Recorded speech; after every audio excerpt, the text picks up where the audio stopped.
오늘 말씀은 출애굽기 23장 말씀을 봅니다.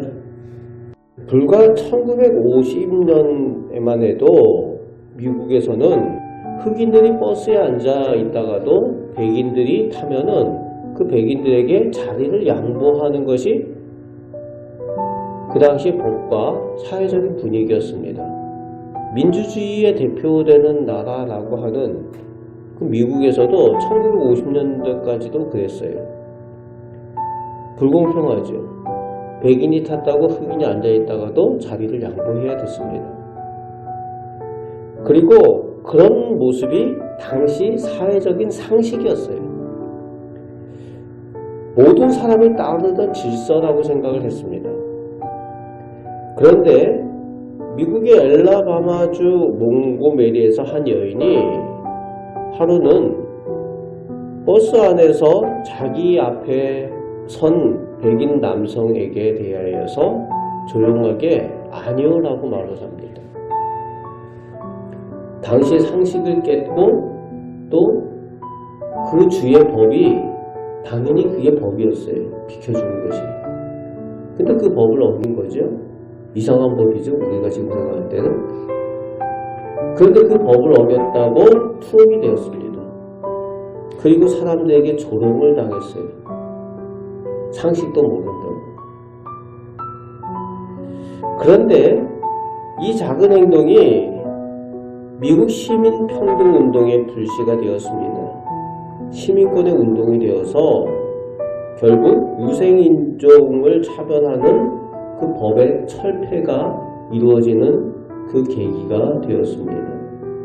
오늘 말씀 2절에는 너는 다수를 따라 악을 행하지 말라고 그렇게 말씀하고 계십니다.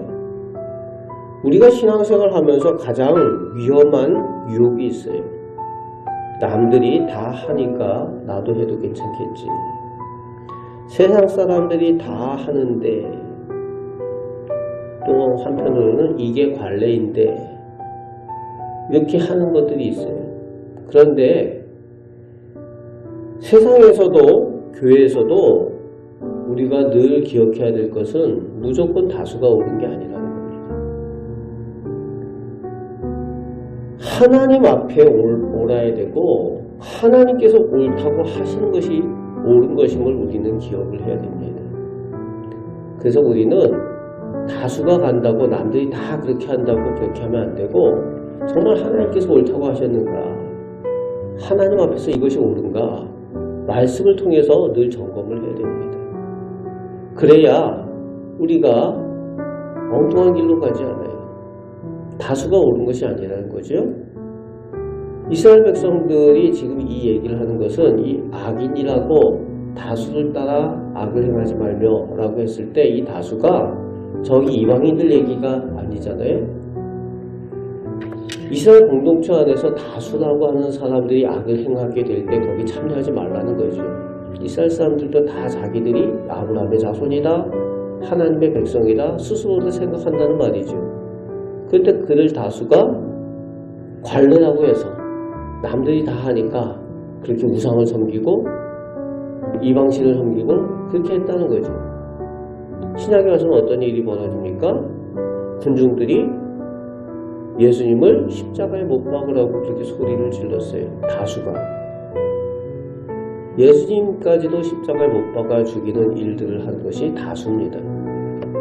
그래서 우리는 늘 하나님 앞에 또 하나님께서 말씀하시는 것에서 진정 옳은 것이 무엇인지 알고 그대로 하나님 말씀에 따라 옳은 것을 순종해야 된다는 거죠. 그것이 하나님의 백성이고 하나님의 성도입니다. 오늘도 우리가 살아가는 동안 우리들 삶 가운데에 많은 사람들이 세상이 다 그렇다라고 이것이 관례라고 하는 것들을 우리가 유의해야 됩니다. 그래야 우리의 신앙이 유혹에 빠지지 않습니다. 하나님께서 기뻐하시는 일, 하나님께서 옳다라고 하시는 일에 순종하시고 말씀대로 살아가시는 우리 성도들 꼭 되시길 바랍니다. 5절에는 미워하는 자, 즉 원수의 어려움을 외면하지 말라고 이렇게 말씀하여 주고 계시죠. 그래서 4절 5절 말씀에 보면은 원수에 대해서, 미워하는 자에 대해서 그 곤란과 어려움을 당했을 때 외면하지 말고 도와주라고 말씀하십니다.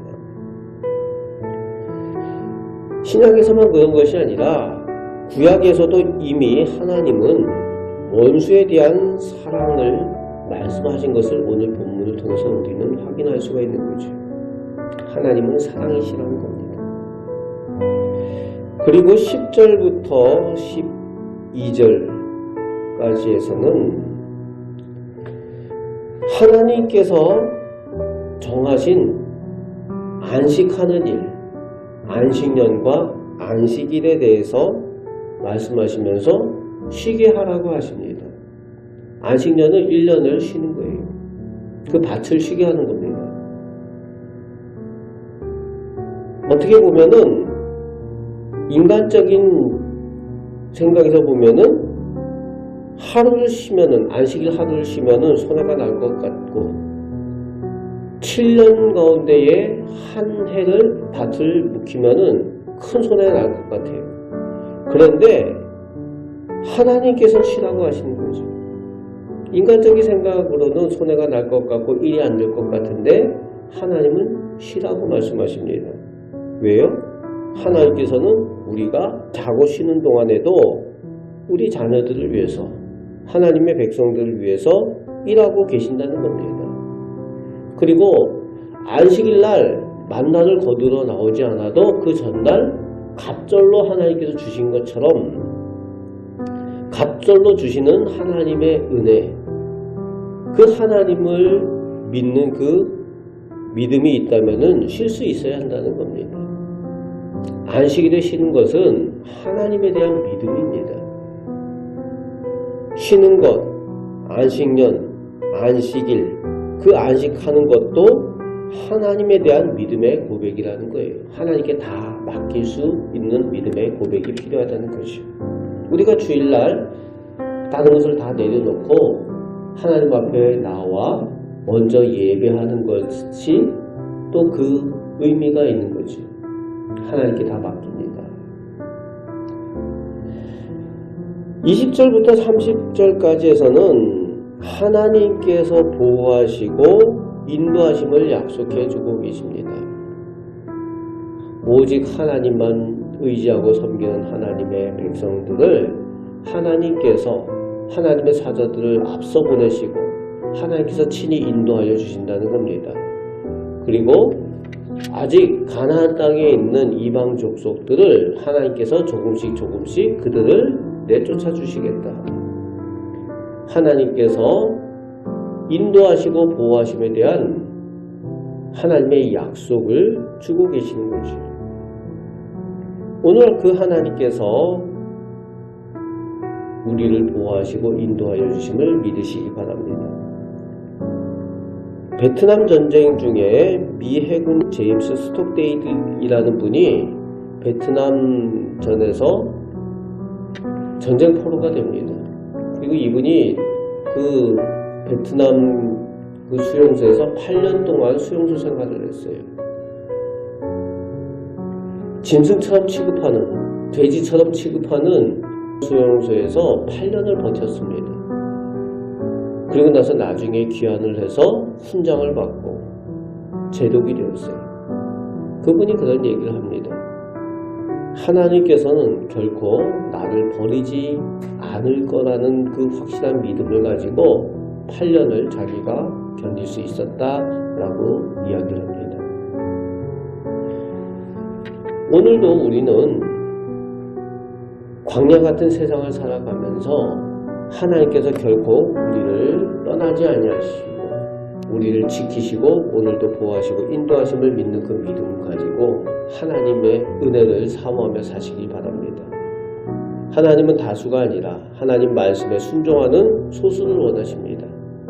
그 소수가 되어서 하나님의 인도하심과 보호하심을 누리며 살아가는 믿음을 소유하시는 우리 복된 성도들 다 되시기를 주님의 말씀으로 축복합니다. 아멘. 기도하겠습니다. 아버지 하나님, 저희가 오직 하나님의 말씀, 하나님께서 기뻐하시는 뜻을 따라 살아가길 원합니다. 아버지 하나님, 세상 사람들이 다 가는 그 길이 아니라 하나님께서 인도하시는 생명의 길로 좁은 문으로 들어가는 저희들 되게 하여 주옵소서. 오늘도 하나님의 은혜로 살아가길 원합니다. 저에게 믿음을 더하여 주시고 저희에게 하나님께서 주시는 능력을 더하여 주셔서 오늘도 악한 세상 가운데 승리하며 살게 하여 주옵소서. 우리 자녀를 위하여, 교회를 위하여, 우리 사업을 위하여 기도할 때에 하나님 오늘 저희들에게 또한 은혜 내려 주옵소서. 우리를 사랑하시는 예수 그리스도의 이름으로 기도합나이다. 아멘.